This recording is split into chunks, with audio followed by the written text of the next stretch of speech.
যে আজকের যে আমাদের যে বিষয়টি আজকে বাংলাদেশ বিমান প্রশিক্ষণ বিমানটি যে দুর্ঘটনা সংঘটিত হয়েছে দিয়াবাড়িতে যে শিক্ষা প্রতিষ্ঠানে, এই শিক্ষা প্রতিষ্ঠানে আমাদের যে সমস্ত শিক্ষার্থী কুমুলতি শিক্ষার্থীরা নিহত হয়েছে দুর্ঘটনায়, এই বিষয়টা নিয়েই সারাদিন ধরে আমি নিজেই মর্মাহত এবং এই বিষয় নিয়ে অনেক নিজের কাছে অনেক খুবই খারাপ লাগার বিষয়টা।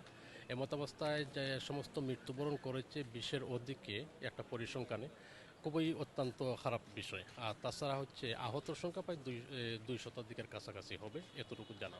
তো ওইখানে আসার কারণটা হচ্ছে আমি আসলাম এই কারণেই এই রাত গভীরে, যে অনেকেই জানাশোনা বা নিজের মধ্যে অনেকেই আছে, এদের যদি বা কারো আত্মীয় স্বজন হোক, আমার নিজের বন্ধু বান্ধব পরিচিত, যে কোনো কারোর সহযোগিতায় প্রয়োজন বোধ হয় বা প্রয়োজন বোধ সাপেক্ষেই নিজেই আসলাম এখানে, যাতে করে কোনো কাজে তাদেরকে সহযোগিতা করতে পারি, যাতে করে মানবতার দিক দিয়ে সহযোগিতা করতে পারি। শুধু তাই নয়, সন্ধ্যার পরেই যখন এখানে ব্লাডের যে বিষয়টা ক্যাম্প খোলা হয়েছে, আমি নিজে আমার পক্ষ থেকে 3জন লোককে এনে আমি ব্লাড এখানে 3টি ব্লাড প্রদান করেছি। তাছাড়া যে আরেকটি ঘটনা হচ্ছে, একজন যে শিক্ষার্থী মারা গেছে, সে তার বাড়িটা পায় জন্মস্থান বাড়ি তার ময়মনসিংহ এলাকায়। সে তার পরিবারটা আমার একটা পরিচিত। আমিও তাদের প্রতি একটু সহানুভূতি জানানোর জন্য তাদের পরিবারের সাথে একটু কথা বলে আসলাম, তাদের মেডিকেলেও দেখে আসলাম।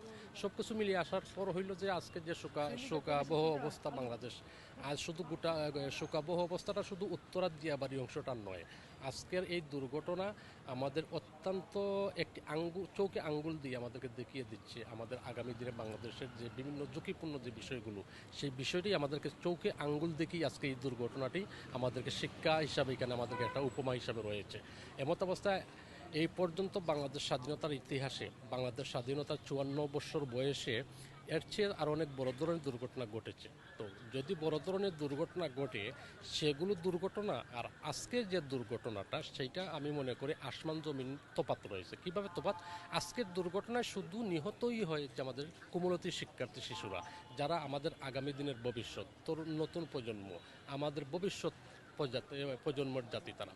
তো তারা আজকে নিহত হয়েছে 20-এর অধিক, কারো কারো মতে আছে 30-এর অধিক। হ্যাঁ, কম বেশ যাই হতে পারে, কিন্তু এইখান থেকে আমাদের অনেক শিক্ষা নেওয়ার রয়েছে।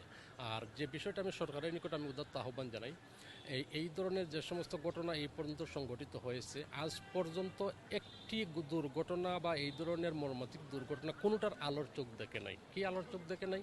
একটা তদন্ত কমিটি করা হয়, একটা সাব কমিটি গঠন করা হয়, সেই 9-6 করে করে সময়টা পার হয়ে যায়, 1 মাস 2 মাস পরে আর এটা গায়েব হয়ে যায়, মাটির সাথে মিশে যায়। তো আমি আজকের এই যে দিয়াবাড়ির যে দুর্ঘটনা, বিমান দুর্ঘটনা থেকে যে সংঘটিত হয়েছে, এইখান থেকে এবং এই দুর্ঘটনা থেকে এবং এই ঘটনাটি যেন আমরা দেশ এবং জাতি আমরা আলোর মুখ দেখতে পারি। নতুন প্রজন্মের বাংলাদেশ জুলাই গণঅভ্যুত্থান পরবর্তী অন্তর্বর্তীকালীন সরকার 2000 জুলাই যোদ্ধাদের রক্তের বিনিময়ে স্বৈরাচার মুক্ত বাংলাদেশ আমরা স্বাধীন করেছি 16-17 বছর স্বৈরাচার রুশানের কবল থেকে, যাতে করে এই দুর্ঘটনার ইতিহাস এবং এই দুর্ঘটনার পরিপূর্ণ তদন্তটা যেন আলোর মুখ দেখতে পায়। তাহলে আমরা এখান থেকে অনেক কিছু আমরা অবজারভেশন করতে পারবো আমাদের আগামী দিনের অনেক বিভিন্ন দুর্ঘটনা এবং দুর্যোগপূর্ণ বিষয়টি, যাতে করে কোনোভাবেই এই দুর্ঘটনার তদন্ত কমিটি এবং তদন্ত যে কমিটি করা হবে, এই কমিটিটা যেন কোনোভাবেই মাটি চাপা না যায়, সেটাই আমার পক্ষ থেকে সরকারের নিকট উদাত্ত আহ্বান। যদি কোচিং না পড়ে ওনারা কি করে জানেন, ওনারা জোর কইরা বাধ্য করে কোচিং পড়ানোর জন্য। আজকে দেখেন এই ছেলেদের ওদের ছুটি হয়ে যায় 11টা বাজে, এই কোচিং পড়ানোর জন্য আপনার 1টা 1:30 পর্যন্ত রাখে। ছোটো ছোটো পোলাপান নার্সারি 1 কেজি এইসব পোলাপানদের মনে হয় না যে কোচিং পড়ানোর দরকার আছে। কি করে কোচিং না পড়লে বাধ্যতামূলক ওরা জোর করে টিচার দিয়ে টর্চারিং করে, এই নুনবি শিখাই দিছে, বুঝছেন?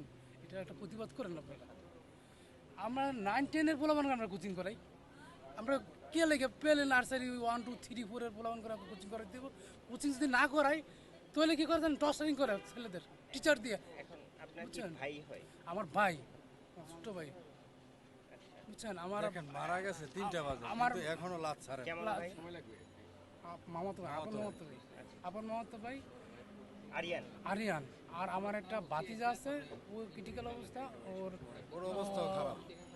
কি বলে এটা কণ্ঠনালী পড়ে আছে, শ্বাসনালী পড়ে আছে, ওরা সাইড করে আছে, ঠিক আছে। আমার আরেকটা ভাতিজা আছে, ওই আপনার 3টার দিকে মারা গেছে, ওরা বাসা নিয়ে গেছি।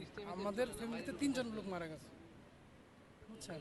আর আমাদের আশেপাশে তো মাইলস্টোনের বলে তো যে 19 জন মারা গেছে, কিন্তু সত্যিকারের অর্থে 300-র উপরে মারা গেছে, 300-র উপরে মারা গেছে। আর এই নুনবী পোলাবানদের আপনার এই ছোটো ছোটো বাচ্চাদের কোচিং পড়ানোর কোনো দরকার নেই। কারণ আমি যদি কোচিং পড়াই, এত টাকা বেতন দিয়ে কোচিং স্কুলে পড়াই, তুমি কোচিং পড়াবো কেন? আর ওদেরকে এত চাপ দেওয়ার কোনো দরকার আছে? মারা গেছে 2টা বাজে, কথাটা বুঝছেন? রাত্রে 2টা বাজে মারা গেছে 2টা বাজে, কিন্তু এখন লাশ দিতেছে না। আরিয়ান। বলতেছে তুরাগ থানা থেকে এখন মারা গেছে, বাচ্চাটা মারা গেছে 2টা, ছোট একটা বাচ্চা দেখেন। এখন বলতেছে যে তুরাগ থানা থেকে লোক আসবে, তারপর লাশ ছাড়বে। তাই ওদের কি দরকার ছিল না যে এই জায়গায় একজন স্ট্যান্ড বাই লোক থাকার? তাই এখন ওরা কখন আসবে আর কখন আমরা বাসায় যাব বলেন? এই অবস্থা, এখন লাশ ছাড়বে। মরদেহ নিয়ে গেছেন বললেন। একটা ওইটা মরদেহ নিচে নিয়ে 3টা গেছি, এইটা তিনটা দিয়ে ইউনাইটেড হসপিটাল আছে না, ওই জায়গা থেকে। ওই জায়গা থেকে ওইটা দিনের 3টা বাজে মারা গেছে, আর এইটা মারা গেছে রাত্রে 2টায়।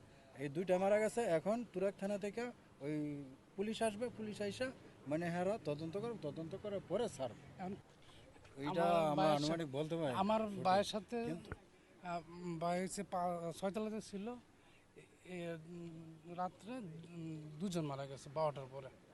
আর আগে কয়জন মারা গেছে জানি না। এখন পর্যন্ত অলরেডি আমাদের এলাকায় 4টা লাশ নেই। আমার